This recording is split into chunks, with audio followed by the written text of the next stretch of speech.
Good morning.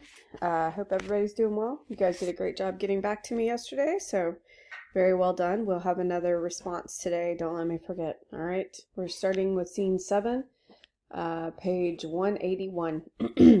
Now remember, it's very important to remember that the thick accent of Fluellen means that all the B's become P's. So this becomes a very humorous scene if you fill that in and make sense of it. Here we go.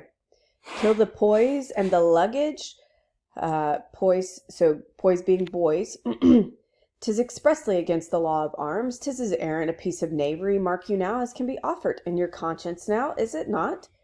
Gower says, 'Tis certain there's not a boy left alive, which is kind of sad. Hopefully a boy made it. And the cowardly rascals that ran from the battle have done this slaughter. Besides, they have burned and carried away all that was in the king's tent. Wherefore the king, most worthily, hath caused every soldier to cut his prisoner's throat. Oh, 'tis a gallant king. So this is, again, something a little awkward and painful, saying that he's gallant by killing all of his, by having everyone kill their prisoners. But apparently it's in retribution now. We didn't know this before. For the French who are leaving the field have gone and killed the support staff of the English, the ones that they leave behind at the tents.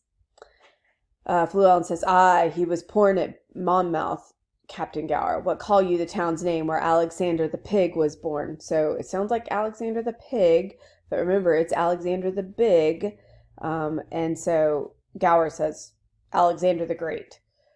Why, I pray you, is not Pig great? The Pig, or the Great, or the Mighty, or the Huge, or the Magnanimous are all one reckonings, save the phrase is a little variations. Gower says, I think Alexander the Great was born in Macedon. His father was called Philip of Macedon, as I take it. I think it is in Macedon where Alexander is born. I tell you, Captain, if you look in the maps of the world, I warrant you, you shall find, in the comparisons between Macedon and Monmouth, that the situations look you as both alike. So he's trying to make Gower see that Henry and Alexander the Great are one and the same, are very similar. There's a river in Macedon, and there is also, moreover, a river at Monmouth. It is called Wye at Monmouth, but it is out of my prains what is the name of the other river. But 'tis all one, 'tis alike, as my fingers is to my fingers, and there is salmons in both. If you mark Alexander's life well, Henry of Monmouth's life has come after it indifferent well, for there is figures in all things. Alexander, God knows, and you know, in his rages and his furies and his wraths and his cholers and his moods and his displeasures and his indignations, and also being a little intoxicates in his brains, did, in his ails and his angers, look you kills his best friend Cletus. Our king is not like him in that. He never killed any of his friends. Fluellen says, It is not well done, mark you now, to take the tales out of my mouth ere it is made and finished. I speak but in the figures and comparisons of it. As Alexander killed his friend Cletus, being in his ales and his cups, so also Harry Monmouth, being in his right wits and his good judgments, turned away the fat knight with the great belly doublet. He was full of jests and gipes and knaveries and mocks. I have forgot his name. Sir John Falstaff. Ah, that he is. I'll tell you, there is good men born at Monmouth. Here comes his majesty. So Fluellen is referring to Henry turning away from Falstaff. Remember, Falstaff died at the beginning of this play. And we'll have to read previous plays to find out what kind of mischief those two got into before. All right, here goes the alarum. King Henry says, I was not angry since I came to France until this instant. Take a trumpet, herald. Ride thou into the horsemen on yond hill. If they will fight with us, bid them come down, or void the field. They do offend our sight. If they'll do neither, we will come to them, and make them scur away as swift as stones, and forced from the old Assyrian slings. Besides, we'll cut the throats of those we have, and not a man of them that we shall take shall taste our mercy. Go and tell them so. Here comes Montjoy. He said he would never see us again, but here he is. Exeter says, Here comes the herald of the French, my liege.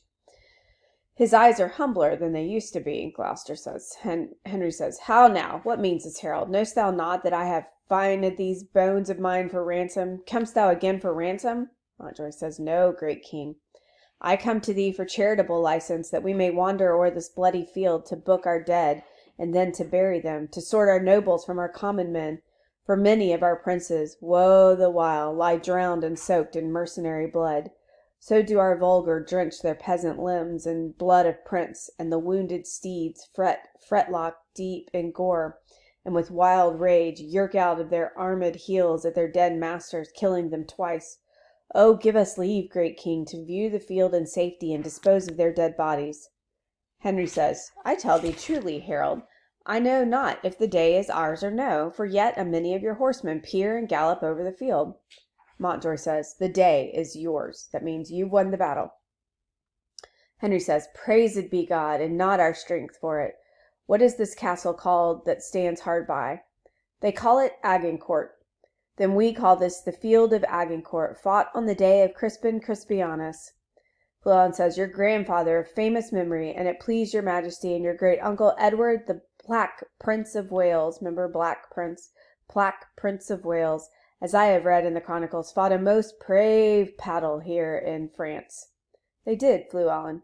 Your majesty says very true. If your majesty's is remembered of it, the Welshmen did good service in a garden where leeks did grow, wearing leeks in their Monmouth caps, which, your majesty knows, to this hour is an honourable badge of the service, and I do believe your majesty takes no scorn to wear the leek upon St. Tavy's day. I wear it for a memorable honour, for I am Welsh, you know, good countrymen. All the water and wine cannot wash your majesty's Welsh blood out of your body. I can tell you that. God bless it and preserve it as long as it pleases his grace and his majesty too. Thanks, good my countrymen. By Jesu, I am your majesty's countryman. I care not who know it. I will confess it to all the world. I need not to be ashamed of your majesty. Praised be God, so long as your majesty is an honest man. God keep me so, King Henry says. Our heralds go with him. Bring me just notice of the numbers of dead on both our parts. All right, so they're going to count up the dead. And I just want to back up to when Henry finds out that they did actually win the battle. He says, praise God and not our strength. So he wants to make sure that the battle, the victory goes to God and not to himself. And he will say that a couple of other times as well. So he's making sure that he's keeping his victory in perspective, eternal perspective. Henry says, call yonder fellow hither. Soldier, you must come to the king. Soldier, why wearest thou that glove and thy cap? And it please your majesty, 'tis the gage of one that I should fight withal if he be alive. Now remember, this is Williams that the king in disguise swore to fight with after the battle. A rascal that swaggered with me last night, who, if alive and ever dare to challenge this glove, I have sworn to take him a box of the ear. Or, if I can see my glove in his cap, which he swore as he was a soldier he would wear if alive, I will strike it out soundly. What think you, Captain Llewellyn? Is it fit this soldier keep his oath? He is a craven and a villain else, and it please your majesty and my conscience. So he's not a good person if he doesn't. It may be his enemy is a gentleman of great sort, quite from the answer of his degree. Though he be as good a gentleman as the devil is, as Lucifer and Beelzebub himself, is it necessary, look your grace, that he keep his vow and his oath? So it doesn't matter even if he's made a vow with the devil, he has to keep it. If he be perjured, see you now, his reputation is as arrant a villain and a jackasauce as ever his black shoe trod upon God's ground and his earth, in my conscience. Ha! Ever the peacemaker there, Llewellyn. Henry says, then keep thy vow, sir, when thou meetst the fellow. So I will, my liege, as I live. Who servest thou under? Under Captain Gower, my liege. Gower is a good captain, and has good knowledge, and literature in the wars. Call him hither to me, soldier. I will, my liege. King Henry gives Llewellyn his William's glove. Here, Llewellyn, wear thou this favour for me, and stick it in thy cap. When Alençon and myself were down together, I plucked this glove from his helm. If any man challenge this, he is a friend to Alençon and an enemy to our person. If thou encounter any such, apprehend him, and thou dost me love. So he's playing a trick on both Llewellyn and Williams now. He's given William's glove to Llewellyn, who is easily charged up. So Llewellyn puts the glove in his cap, and he says, your grace does me as great honours as can be desired in the hearts of his subjects. I would fain see the man that has but 2 legs that shall find himself aggrieved at this glove, that is all. But I would fain see it once, if pleases God of his grace that I might see. Knowest thou Gower? He is my dear friend, if it please you. Pray thee, go seek him and bring him to my tent. I will fetch him. King Henry says, My lord of Warwick and my brother Gloucester, follow Fluellen closely at the heels. The glove, which I have given him for a favour, may haply purchase him a box of the ear. It is the soldier's. I by bargain should wear it myself. Follow, good cousin Warwick. If that the soldier strike him, as I judge, by his blunt bearing, he will keep his word. Some sudden mischief may arise of it, for I do know Fluellen valiant, and touched with choler, hot as gunpowder, and quickly will return an injury. Follow and see there be no harm between them. Go you with me, Uncle Exeter. Okay.